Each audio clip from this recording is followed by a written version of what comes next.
A tribute to a hero. Paul Cary devoted 32 years of his life to Aurora Fire Rescue. When the call came for volunteers to help COVID-19 patients in New York, Cary answered that call. He devoted his life to caring for others, and then he died from COVID-19.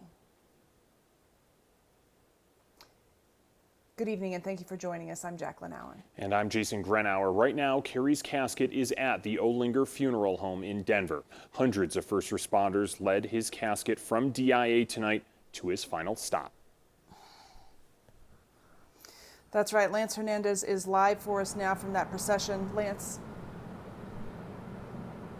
I'm over at UC Health in Aurora. I can tell you it was a solemn procession. Hospital staff lining the sidewalk in front of UC Health, a single bagpiper playing in the background. This all in honor of a paramedic who was killed by a virus after traveling from Aurora to take care of some sick patients in New York.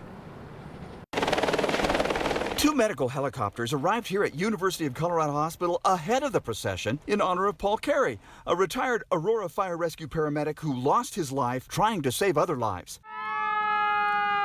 The procession was comprised of 80 vehicles, fire trucks, ambulances, and police cars. It turned off Colfax onto the Anschutz campus and drove past the hospital before heading south to Olinger Hamden Funeral Home. Cary spent 32 years with Aurora Fire Rescue. He answered FEMA's call to take care of COVID-19 patients in New York. He started working in the Big Apple April 1st, became sick and was hospitalized the 21st, and died April 30th. It's very sad. He was an amazing guy. Emergency Department social worker Mia Martin met Paul when he dropped by to pick up some psych patients years ago. I always gave him a hard time and joked around with them, and he was always so gentle with them and very good with them. The sacrifice that he made was a selfless sacrifice. He did it to help. He did it to make this world a better place. Lifeline paramedic Matthew Bergland didn't know Paul personally. He says he can't help but think that Paul would have been honored by the procession, but also would have thought it wasn't warranted. It's wonderful to be recognized. We love to be recognized for what we do, but none of us consider ourselves heroes.